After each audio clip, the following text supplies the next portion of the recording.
고린도후서 12장, 고린도후서 12장입니다.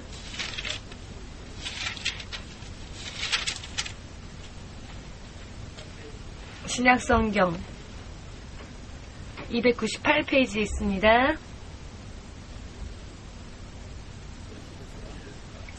다 찾으셨습니까? 고린도후서 12장 1절에서 10절까지 읽겠습니다.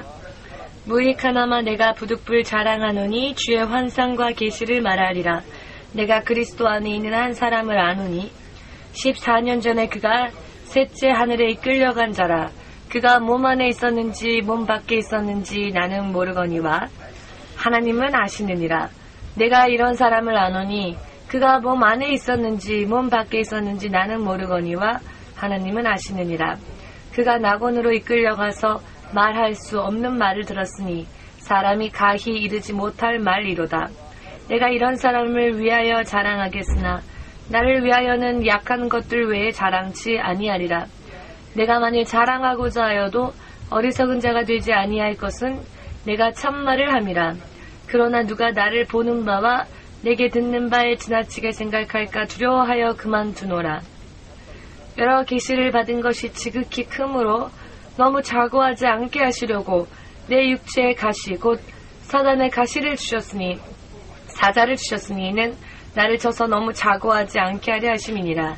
이것이 내게서 떠나기 위하여 내가 3번 주께 간구하였더니 내게 이르시기를 내 은혜가 너에게 족하도다. 이는 내 능력이 약한 데서 온전하여짐이라 하신지라.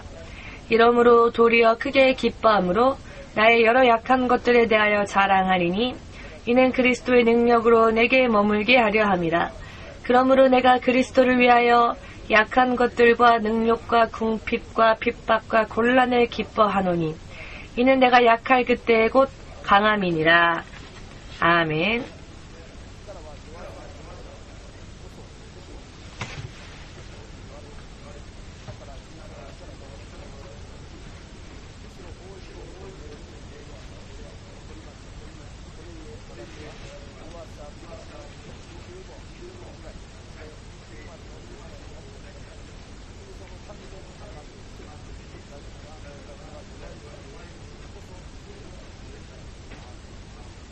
아멘. 기도하겠습니다. 만군의 주 되신 하나님, 오늘 이 시간도 주의 진리의 성령으로 우리가 진리를 바르게 깨닫고 믿음의 길을, 생명의 길을 언제 어느 곳에서건 똑바로 하나님과 함께 걸어갈 수 있도록 인도하여 주시옵소서. 모든 것을 주의 성령께 맡기며 예수 그리스도의 거룩하신 이름으로 기도합니다. 아멘. 할렐루야.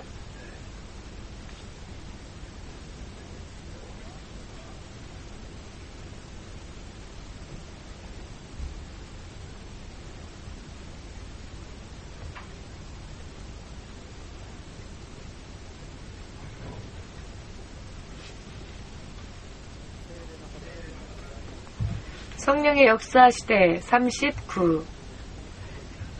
39번째 강의로 다시 돌아가겠습니다. 지금까지 우리가 약 2개월 동안 먼 여행을 갔다 왔죠. 종말론을 공부하느라고, 여러분 기억하십니까? 원래 이전에 공부했었던 것에서 잠시 종말론으로 공부했죠. 종말론 공부한 것이 여러분들 기억 속에 지금 남아있습니까? 이 종말론은 사실 정말 귀중한 여러분들의 영적인 능력과 지식이 될 수 있는 그와 같은 것입니다. 최근 미국의 라디오 방송에서 복음을 전하고 있는 어느 한 유명한 목사님께서 10월 21일 예수께서 재림하신다. 이것은 이미 정해진 사실이다. 라고 하는 이야기를 지금 하고 있답니다. 10월 21일이라고. 성경을 읽고 또 가르치고 또 전해야 되는 사람의 입에서 점점 이렇게 있을 수 없는 이야기들이 나오고 있습니다. 그것도 매스컴을 통해서 복음을 전할 정도로 그렇게 크고 유명한 목사님들, 그리고 큰 사역을 감당하고 있는 사람들이 이렇게 또 이와 같은 이야기를 하고 있습니다. 그분의 이름은 제가 거론하지 않겠지만은 현재 지금 세계적으로 벌써 10월 21일 날 예수께서 재림하신다라고 지금 그래서 그것 때문에 너무 큰 소란이 일어나서 라디오 방송을 중단하고 있다는데, 만일 정말 10월 20일 날 재림이 없으면은 큰일 나니까 그 사람들이 미리 자기에게만 가르쳐 주셨다.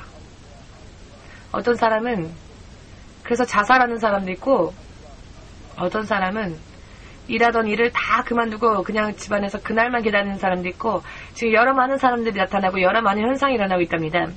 종말론에서 여러분들이 공부하셨을 겁니다. 예수 그리스도가 재림하시는 그날은 언제입니까? 10월 21일입니까? 28일입니까?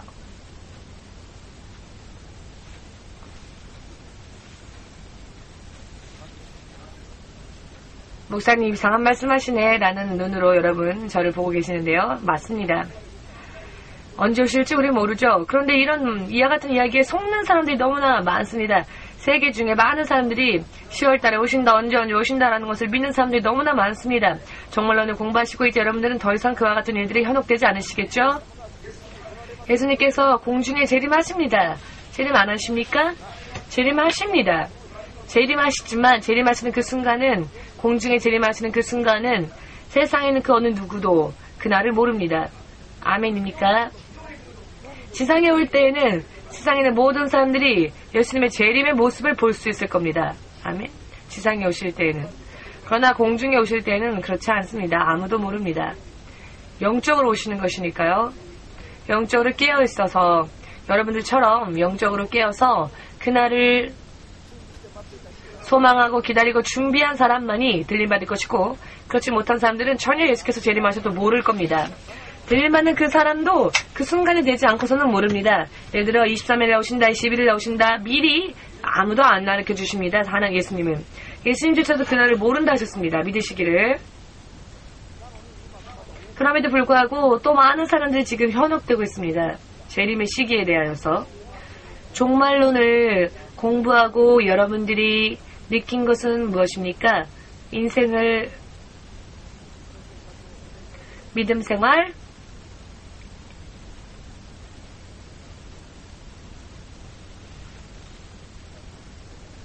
모두 함께 조관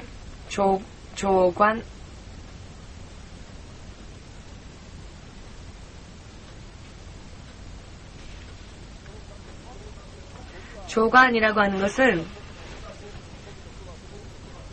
새가 나는 곳은 어디입니까? 공중이지요. 새는 하늘을 납니다. 새가 공중에서 보는 듯한 그런 감각으로 보는 것을 조관이라고 합니다. 위에서부터 내려보는 겁니다. 새가 하늘을 날면서. 비행기를 타고 밑에 내려다보면 후지산까지도 다 보이지 않습니까? 후지산을 밑에서 위로 올라가려고 하려면 굉장히 힘이 들죠? 자기가 걷고 있는 그 길밖에 안 보이고, 그러나 비행기를 타고 공중에서 후지산을 바라보면 후지산은 정말로 작은, 저렇게 조그만 언덕 같은, 저게 후지산인가? 조그만 언덕처럼, 봉우리처럼 보일 겁니다. 그것을 조관이라고 합니다. 하늘에서 새가 바라보듯이 하늘에서 바라보는 것. 전부 그 높이도, 이쪽 부분도 저쪽 부분도 조관하면서 보면 다 볼 수 있죠. 여러분들 종말론을 공부하고 배운 그와 같은 점들 가운데에서 여러분들이 느낀 것이 있다면 그것은 인생을 혹은 믿음 생활을 조관하는 그와 같은 것입니다.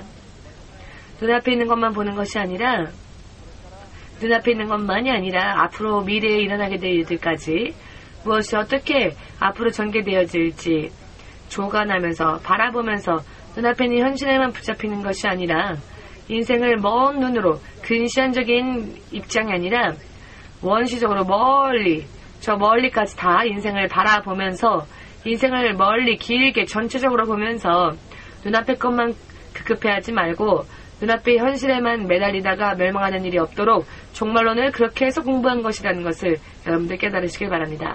믿으십니까?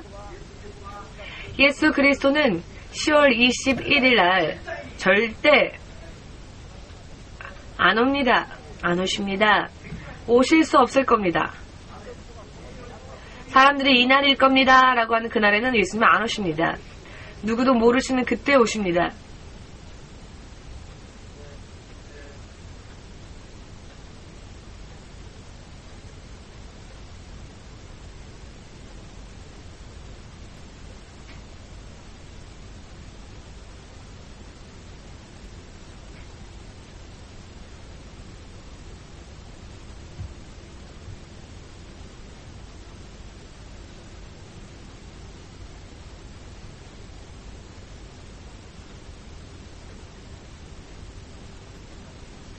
모두 함께 자신의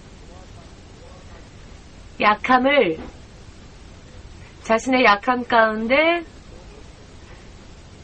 기뻐하며 자랑하자.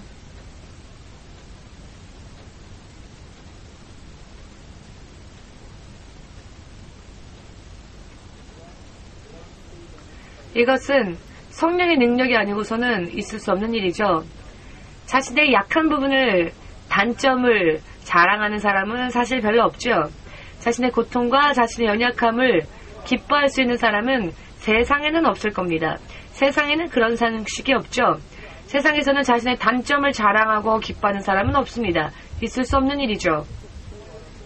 세상에서 사는 우리들의 육신 또한 그 자신의 약함을 기뻐할 수는 없습니다. 그렇지만 주님 안에서 거하는 사람은 자신의 약함을 자랑할 수 있고 기뻐할 수 있습니다. 주님 안에 있는 사람은. 추우십니까? 더우십니까? 춥습니까? 이쪽은 사우나 같습니다. 모두 함께 자신의 약함 가운데에서 자랑과 기쁨을 성령의 능력으로 발견합시다.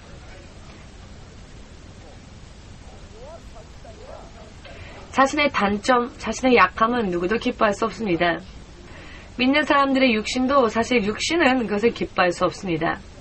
자신의 연약함을 자랑하고 기뻐할 수는 없는 일이죠. 육신은 그렇습니다.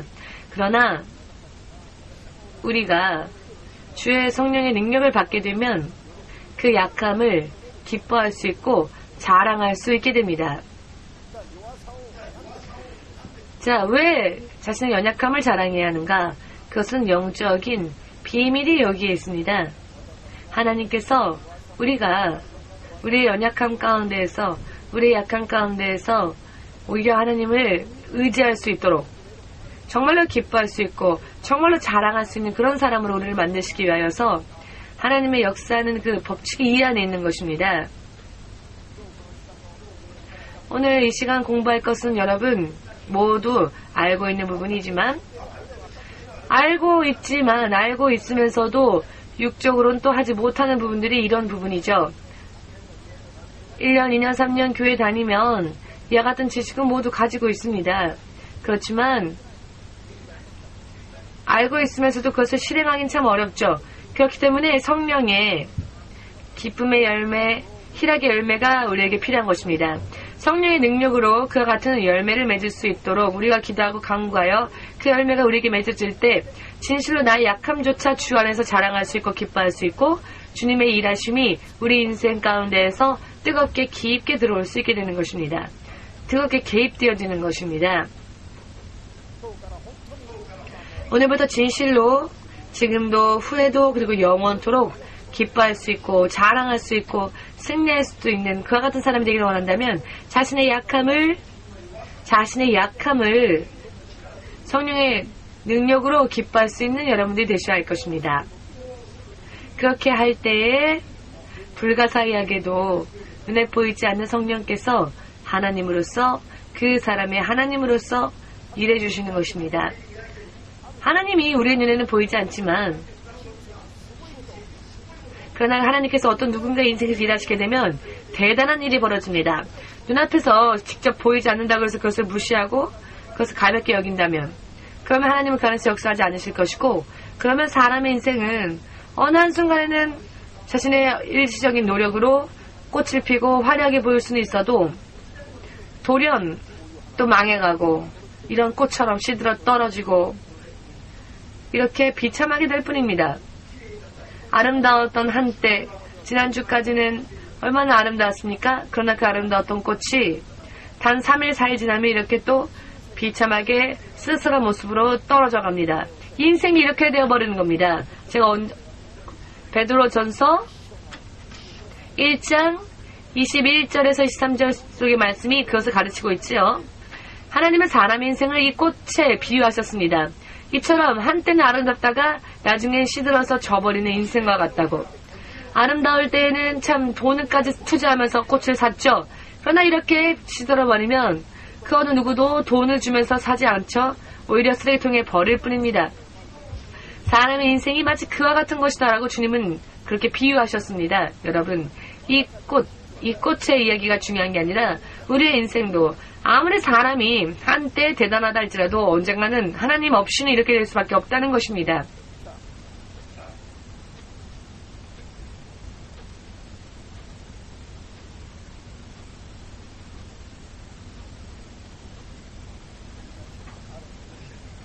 모두 함께 광야라고 하면은 하나님께서 이스라엘 민족을 애굽 땅에 430년 동안 노예 생활했었던 그 이스라엘 사람들을 여러 많은 이적과 기사로서 그들을 애굽에서 인도하셨고 하늘에서 만나를 내리시고 반석에서 샘을 내시고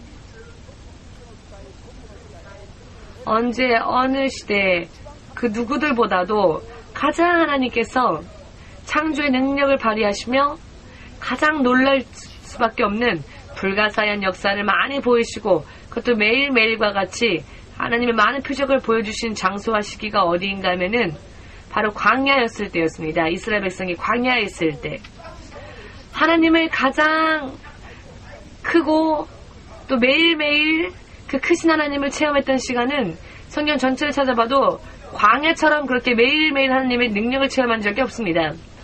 매일매일 밤에는 불기둥으로 낮에는 구름기둥으로 하나님은 걸어가야 될 길을 인도하셨고 매일매일과 같이 만나를 뿌리시고 아침에 일어나면 만나를 뿌리시고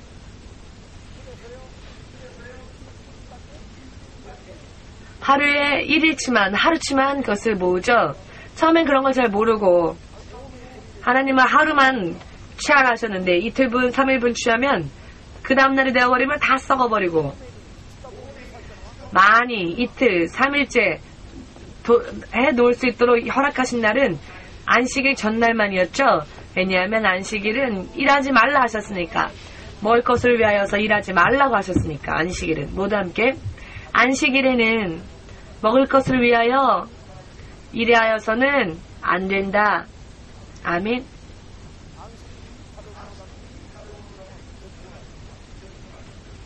안식일에 먹을 것을 위하여 일한 것은 전부 언젠간 썩어져 버립니다. 내가 손에 넣었다 할지라도 지금도 주일날 일을 하시는 여러분 열심히 사람들이 일하지만 인생을 계산해 볼 때 그것은 전부 인생에 있어서 마이너스 적자가 될 뿐이고 언젠가는 썩어버리고 말 것들입니다. 이것을 알면서도 하는 사람들은 참 많죠. 알고는 있지만 깨닫지 못했기 때문에 알고는 있지만 그 진정한 의미를 깨닫지 못하기 때문에 주일날조차도 그렇게 하는 것인데 인생을 눈앞에 있는 그 모양만 보기 때문입니다. 인생을 조관해서 지금 내가 하는 것이 영원히 나에게서 유익한 일인지 혹은 금세 썩어져 버릴 것인지를 하늘에서 바라보면서 자신의 인생을 멀리 깊게 바라보는 사람은 결국 그런 어리석은 일을 하지 않지요. 모두 함께 고백해 봅시다. 지금의 안식일은 무슨 요일인가? 주일이죠. 일요일. 안식일. 그런데 사실 안식일과 주일은 의미가 틀립니다. 안식일은 원래 토요일이었고 지금의 주일은 일요일이죠. 주일은 안식일은 율법이었고 주일은 복음 중에 복음의 부활을 총 완성시킨 날입니다. 율법의 안식일을 범하여도 저주받는데 주께서 부활하신 율법을 완성시킨 복음 또한 그 복음을 완성시킨 부활의 날을 범하고 지키지 않고 주일 성수 안 하고 그러면서도 축복받을 수 있을 것이라고 생각하는 것은 영적인 무지입니다. 모두 함께 주일은 부활을 기념하는 날이기에 율법과 복음을 총망라해서 완성한 날이다. 아멘. 주일을 거룩한 날로 지키지 않으면 인생이 그 출발부터 스스로가 자신의 인생에 좋은 씨앗을 뿌리는 것이 아니라 인생에 잡초를 뿌리고 돌을 뿌리는 것과 마찬가지입니다. 주일은 주의 마지막이 아니라 일주일의 시작하는 날입니다. 믿으십니까? 지금도 많은 사람들이 주말 하면은 토요일에서부터 주일을 주말이라고 하죠. 주말은 토요일입니다. 토요일이 주말. 주의 마지막 날. 주일은 주의 시작하는 날. 그 한 주의 시작하는 날. 인생의 시작하는 날. 새로운 인생을 시작하는 날. 하나님과 또 함께 시작하는 주. 하나님과 함께 좋은 씨를 뿌리기를 원한다면 시작하는 한 주에 시작하는 그날부터 축복의 씨를 뿌려야 합니다. 아멘. 이것이 바른 일입니다. 그렇지 못하는 사람들은 안식일을 범하여도 큰일이 났는데, 옛날에는 안식일을 범할 때 어떤 벌이 있었습니까?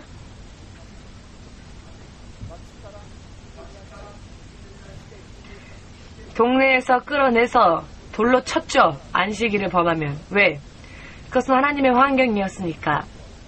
범하여서는 안 되는 환경이었으니까. 그러나 그것은 율법의 단계였죠. 율법의 단계. 주의 날은 율법도 복음도 전부 다 총망라해서 예수께서 장사 되시다가 부활하신 그날을 기념하는 날입니다. 반드시 나도 부활되어 천국에 가기를 원하는 성도라면 주의 날은 이래서는 안 됩니다.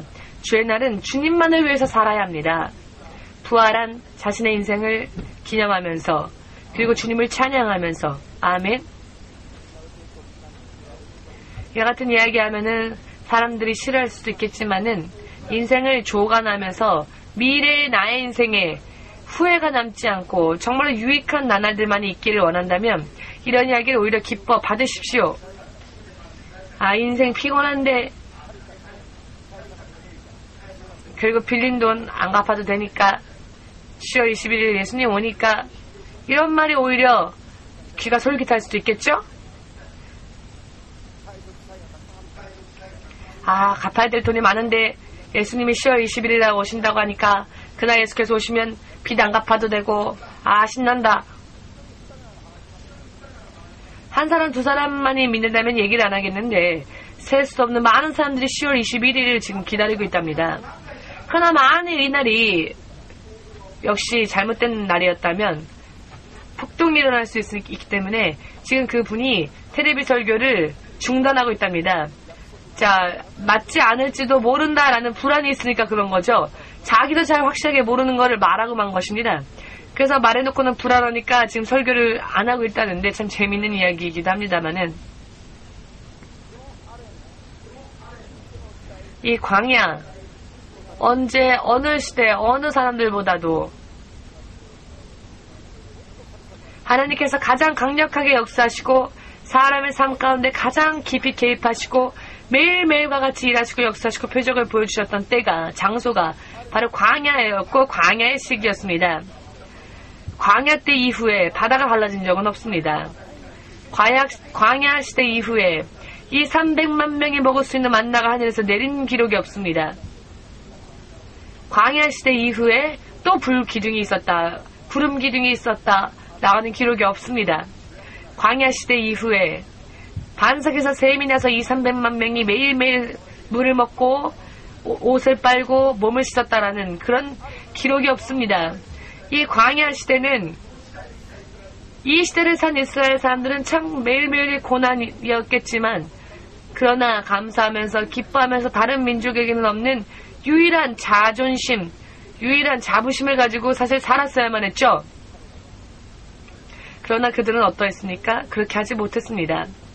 이런 환경, 하나님이 깊이 그들과 함께 개입하시고 역사하시는 환경 가운데서도 그들은 그것을 기뻐하지 못했고 그들은 육신의 것에만 관심이 있었기 때문에 그들의 입에서 나온 것은 찬양과 감사와 기쁨이 아니라 불평불만뿐이었습니다.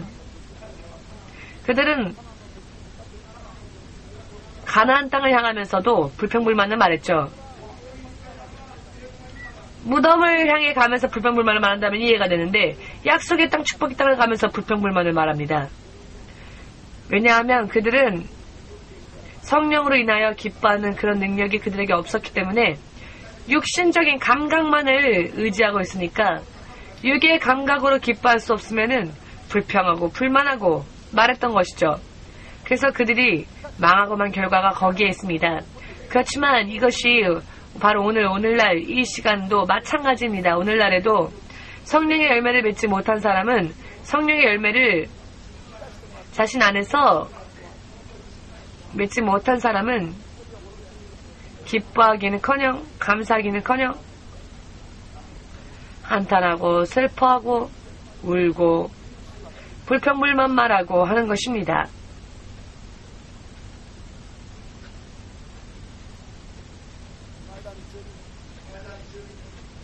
주일날 일본어를 공부했던 제 선배 제자가 우리 교회에 봉사를 하러 왔습니다. 그래서 오랜만에 얘기를 들었는데 그분도 종으로 부름받은 사람이 아닌가라는 생각을 해봤습니다만 자랑이라고 하는 말, 이 호코리라는 말은 두 가지의 의미가 있습니다. 일본 말의 호코리는 두 가지 의미가 있는데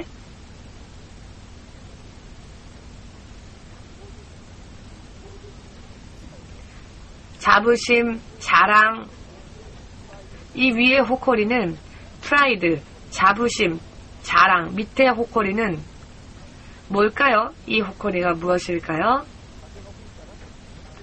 바람이 불면, 차가 지나가면 무엇이 붕 일어납니까?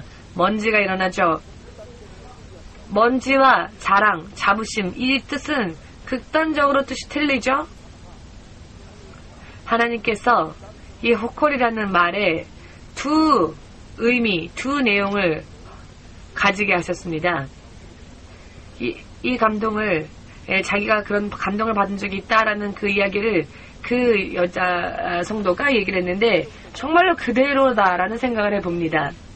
사람들이 자부심이다, 자랑이다 라고 생각하는 것이 먼지가 될 수도 있는 것이고 먼지다 라고 생각하는 것, 먼지와 같은 것, 먼지다 라고 생각하는 것이 자랑이 될 수도 있고 자부심이 될 수도 있는 것이고 이와 같은 것을 깨달았다라는 이야기를 주일날 봉사하러 온 제 선배 제자였던 사람이 이야기를 했는데 이쪽 호코리, 이쪽 자랑은 참 멋진 것이고 이쪽 밑에 있는 호코리는 먼지, 쓰레기죠. 약한 것, 작은 것, 의미 없는 것, 가치 없는 것, 버려도 될 것. 여러분, 먼지는 자기 인생에 일어나면 안 되는 것이죠. 인생에 먼지가 있어서는 안 되죠. 한국말로는 이것을 무엇이라고 합니까? 먼지. 한국말로 먼지.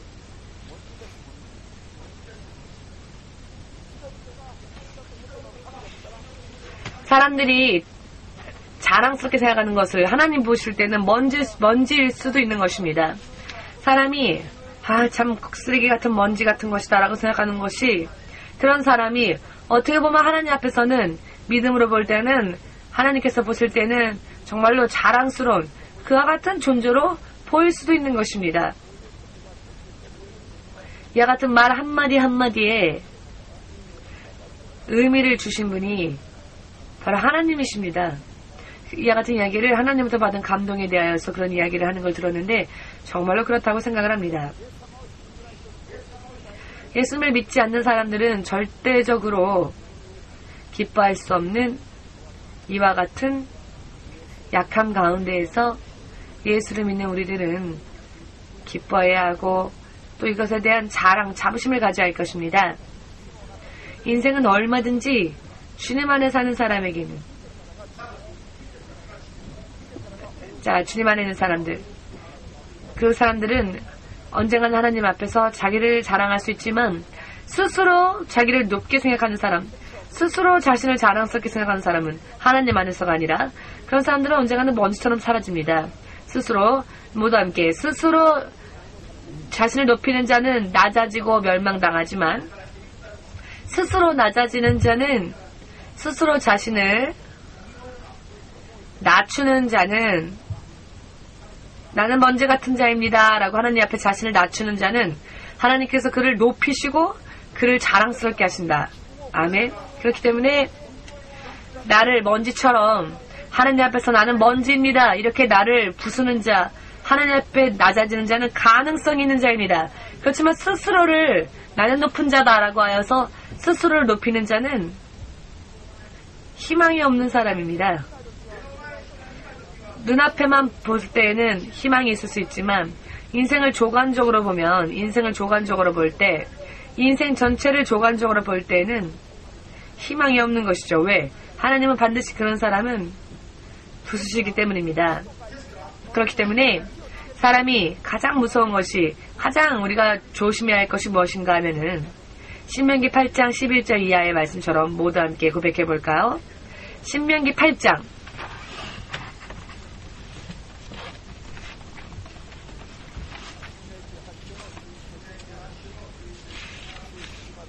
신명기 8장 11절에서 17절까지 읽겠습니다.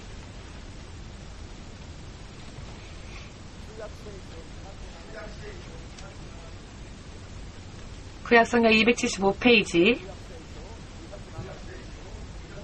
구약성경 275페이지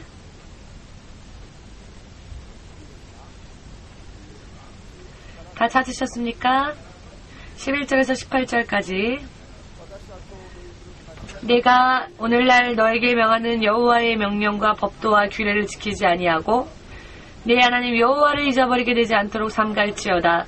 네가 먹어서 배불리고 아름다운 집을 짓고 거하게 되며 또 내 우양이 번성하며 내 은금이 증식되며 내 소유가 다 풍부하게 될 때에 두렵건대 내 마음이 교만하여 내 하나님 여호와를 잊어버릴까 하노라. 여호와는 너를 애굽 땅 종되었던 집에서 이끌어내시고 너를 인도하여 그 광대하고 위험한 광야 곧 불뱀과 전갈이 있고 물이 없는 간조한 땅을 지나게 하셨으며 또 너를 위하여 물을 굳은 반석에서 내셨으며 내 열조도 알지 못하던 만나를 광야에서 내게 먹이셨나니 이는 다 너를 낮추시며 너를 시험하사 마침내 내게 복을 주려 하심이었느니라. 또 두렵건대 내가 마음이 되기를 내 능과 내 손의 힘으로 내가 이 재물을 얻었다 할까 하노라. 내 하나님 여호와를 기억하라. 그가 내게 재물 얻을 능을 주셨습니다. 이같이 하심은 내 열조에게 맹세하신 언약을 오늘과 같이 이루려 하심이니라. 아멘. 아멘. 잠시 전에 기도를 하고 있었을 때 하나님께서 어떤 목사님을 떠올리게 하셨습니다. 가난하고 성도가 없고 굉장히 힘들었을 때에는 매일매일 몇 시간이고 기도하고 그렇게 하시다가 이제는 세계적으로 큰 교회를 세울 수 있게 되었는데 이제는 그 교회가 너무 커져서 성도도 부도 너무나도 많아져서 몇십억 원이나 하는 집에서 사시면서 지금은 하나님께 기도하지 않아도 전부 다 이미 이루어져 있으니까 자 지금 그때와 먹을 것조차 없었던 그 가난한 때 그래서 매일매일 하나님께 매달릴 수밖에 없었던 때 영적으로 볼 때는 과연 어느 쪽이 어떤 때가 더 행복했던 때였을까 하나님을 잠시 전에 그것을 저에게 물으셨습니다. 여러분들이 물으셔도 그 해답을 아시겠죠? 여러분들이라면은 지금 몇십억 원이나 하는 집에서 살면서 많은 성도를 이끌면서 아무런 부족함이 없이 사는 때와 먹을 것이 없어서 하나님께 매달리지 않으면 매일매일 매달리지 않으면 안 되는 그와 같은 때와 생각해보건데 여러분들은 어떤 때가 가장 행복한 때라고 생각하십니까? 지금이십니까? 좋은 집 살면서 기도하지 않아도 다 갖춰져 있으니까 하나님을 찾지 않아도 되는 지금이 더 좋다고 생각하십니까? 물론 생각은 여러분들의 자유입니다. 한번 이야기해 보십시오. 틀려도 상관없습니다. 사람이 직감적으로 느끼는 것은 지금이 더 즐겁지 않습니까? 라고 하겠죠. 그러나 영으로 볼 때에는 하나님께 기도하지 않아도 모든 것에 충족한 그때보다 먹을 것이 없어도 그래서 하나님께 매일매일 매달려야만 했던 그때가 그 사람에게 있어서는 행복한 시기였을 겁니다. 영적으로 볼 때. 지금은 기도하지 않아도 몇십억 원의 집이 있고 기도하지 않아도 많은 성도들이 있으니 굳이 기도하지 않아도 되고 이것은 영적으로 볼 때 멸망에 가까운 그 같은 상황이라고 생각합니다. 여러분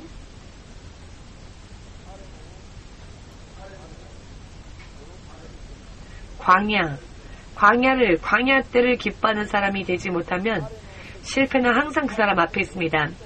광야의 시기를 오히려 기뻐하고 그 속에서 자부심을 느낄 수 있는 그 같은 믿음에 서지 않으면 멸망이 눈앞에서 기다리고 있을 것입니다.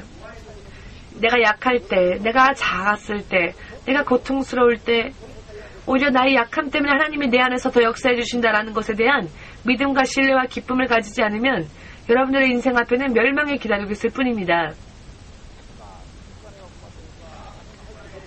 지금 돈이 곤란한 분들, 돈이 들어오면 기뻐하겠죠?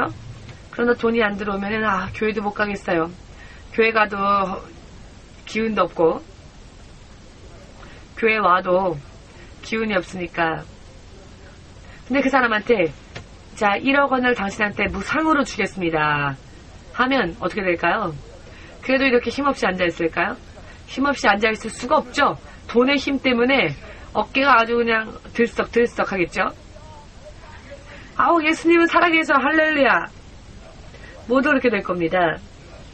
이것은 믿음이 아닙니다. 지금 광야에 있으면서 오히려 하나님 할렐루야, 하나님은 살아계십니다 찬양할 수 있는 사람이 참된 믿음을 가진 자입니다. 돈에 대해서 감각이 없는 그런 돈 없어도 상관없다라는 감각이 될 수 있도록 기도하십시오. 왜냐하면 마귀는 돈을 가지고 또 사람을 유혹하거든요. 반드시. 이와 같이 돈을 가지고 있으면 절대 근심이 없을 것 같다라고 생각하는 사람. 그러나 돈이 있어도 오히려 그 돈 때문에 더 많은 걱정과 근심이 쌓여서 믿음이 없으니까 그것 때문에 더 힘들어하고 그걸 끌어안고 있습니다. 사실 여러분들도 이렇게 이야기하면 이해는 되시죠? 그러나 실제로 그런 환경에 처하면 광야를 만났을 때 기뻐하기는커녕 얼굴이 어둡고 가라앉아 있고 무슨 말을 해도 반응이 없고, 왜? 머릿속엔 돈 때문에 꽉 차 있으니까.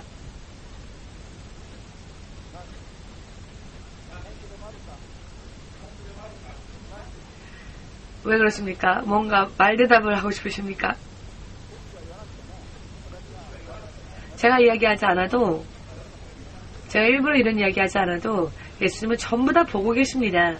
예수님은 우리의 마음, 1번만으로는 창자 속까지 훤히 들여다보고 계십니다. 예수님은 내시경 같아서 예수님의 눈은 전부 다 보입니다. 예수님 눈은 내시경 같은 눈입니다. 몸 안에 직접 넣지 않아도 예수님은 그냥 보시기만 하면 우리의 모든 마음속까지 다 보이십니다. 왜 그래서 오늘 이런 이야기를 하는가?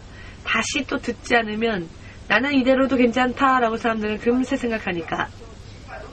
지금 읽은 이 신명기 말씀,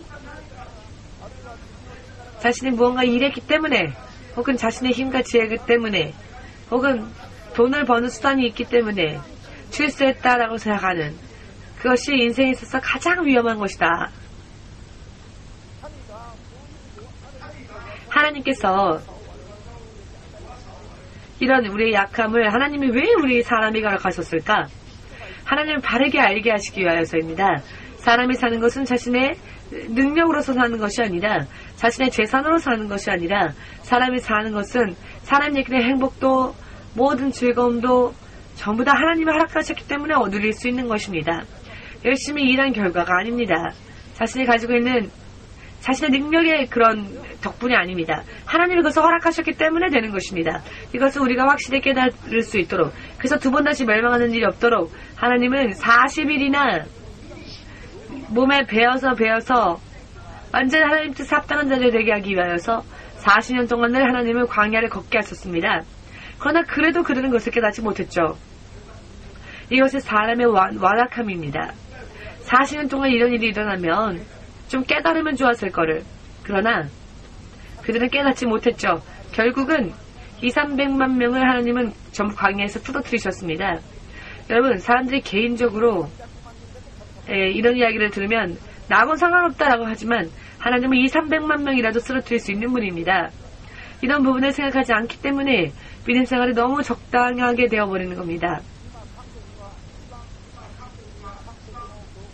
지금 한국의 교회의 흐름이 가장 안 좋은 때다.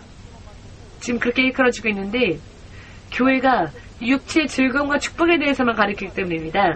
직접적인 하나님의 뜻은 전하지 않고 사람이 영적으로 살아야 된다는 것은 가르치지 않고 율법의 만족만을 구했기 때문에 율법의 어떤 그런 축복만을 설교한 그와 같은 교회에 성도들이 지금 가장 많이 미혹되고 있습니다.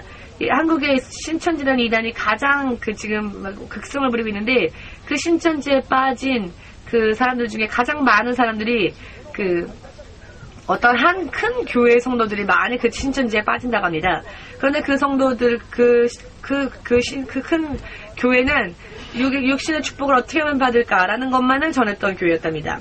그러니 육신의 축복만을 그런 배우던 사람들은 금세 마음이 현혹되어져서 잘못된 가르침에 쫓아가는데 그것이 아니라 영적인 축복, 영적인 즐거움을 알면 결코 현혹되지 않습니다.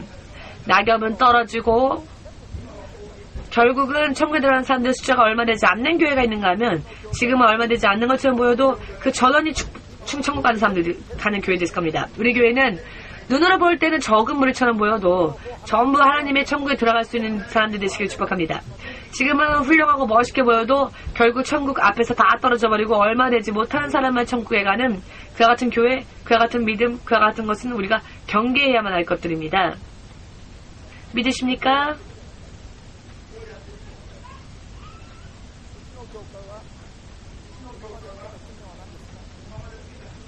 우리 교회가 지금까지 받은 고난이 무엇인지 아십니까? 세상에 있는 교회가 가장 무시하는 일을 우리 교회가 가장 열심히 했기 때문입니다.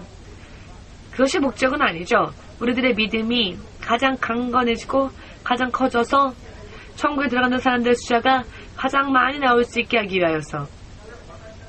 그래서 우리를 보고 또 배워서 더 많은 사람들이 천국에 들어가는 그와 같은 일들이 일어날 수 있도록 하나님은 우리를 가장 낮은 곳에서 하나님의 일을 맡기셨습니다.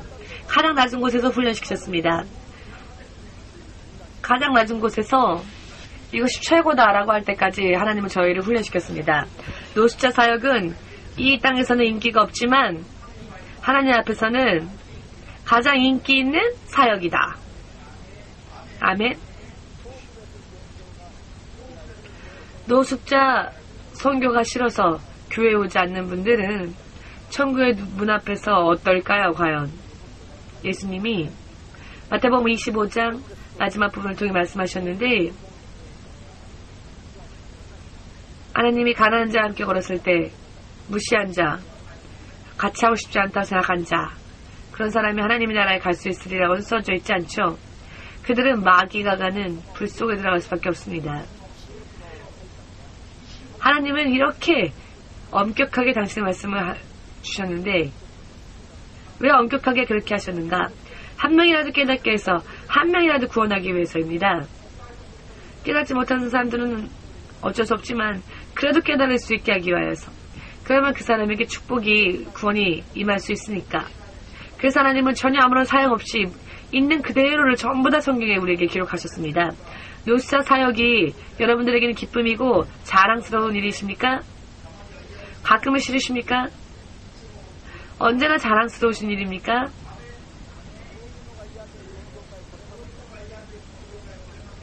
이와 같은 것이 싫어서 이 교회에 안 오시렵니까? 여러분, 며칠 전에 하나님께서 기도는 찼다라고 하는 감동을 주셨습니다. 설교 때에도 말했지만 이것은 굉장히 큰 의미가 있습니다. 우리가 기도할 때 어떻게 기도합니까? 방언으로도 기도하고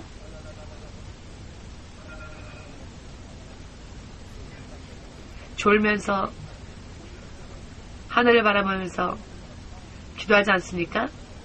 사람이 볼 때는 바보처럼 보일 수도 있습니다. 그런데 이 기도가 전부 다 쌓인답니다.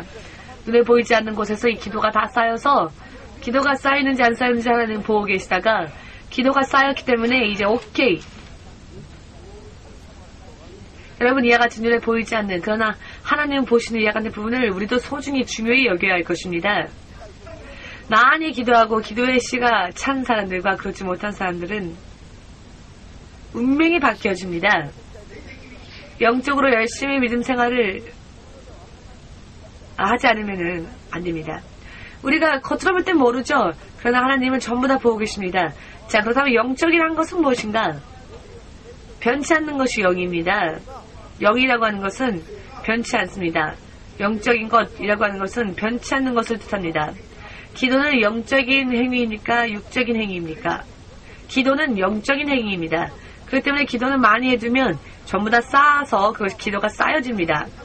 여러분들이 하나님의 말씀을 지켰다면 그 말씀은 영입니까? 육구입니까? 영이죠? 육이 아니죠? 영이기 때문에 영의 말씀을 지키면 지킨 만큼 본인이 제가 지킨 것을 잊어버렸다 할지라도 쌓여 나아갑니다. 쌓여집니다. 사람에게 충성하는 것과 하나님께 충성하는 것, 사람에게 한 것은 지나가 버리지만 하나님께 충성한 것은 전부 다 쌓여갑니다. 그래서 반드시 그것이 우리에게 면류관을 허락할 것입니다. 때가 차면 그것을 알 수 있습니다. 기도할 때 정말로 피곤해서 사실 정말 어쩔 때는 많이 힘들죠.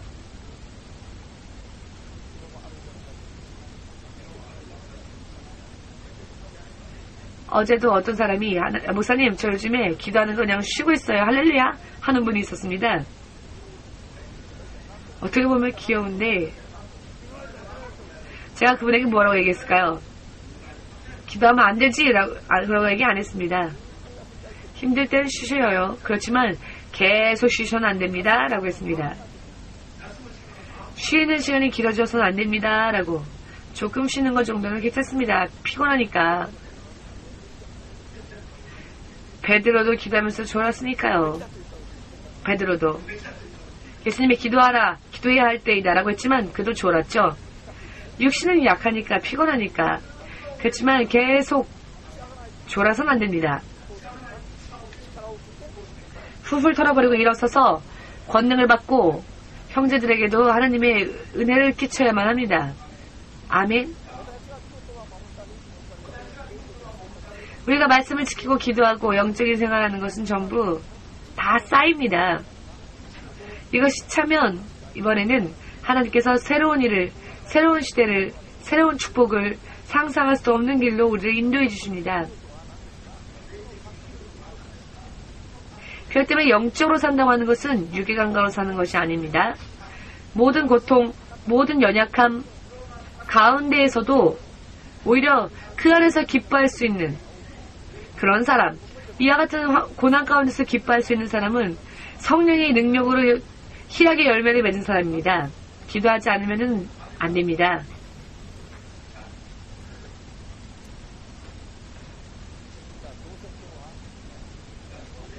어차피 오늘은 전부 다 마칠 수 없기 때문에 남은 부분에 대해서는 다음 주에 공부하겠습니다. 오늘 여러분들의 머리와 마음속에 잘 새겨주길 원하는 말씀은 어떤 말씀이냐? 인생, 멀리 보자, 조간에서 보자, 아시죠? 하늘을 나르는 새가 땅을 바라보는 것처럼 인생을 그렇게 전체적으로 보자. 눈앞에 있는 지금의 현실, 나의 연약함, 그것을 오히려 기뻐하는 자가 되라. 그러한 사람들이 하나님 앞에서 강하게 또 훈련되어지니까요. 338장 다시 한번 찬양하면서 예물을 드리는 시간 가지겠습니다.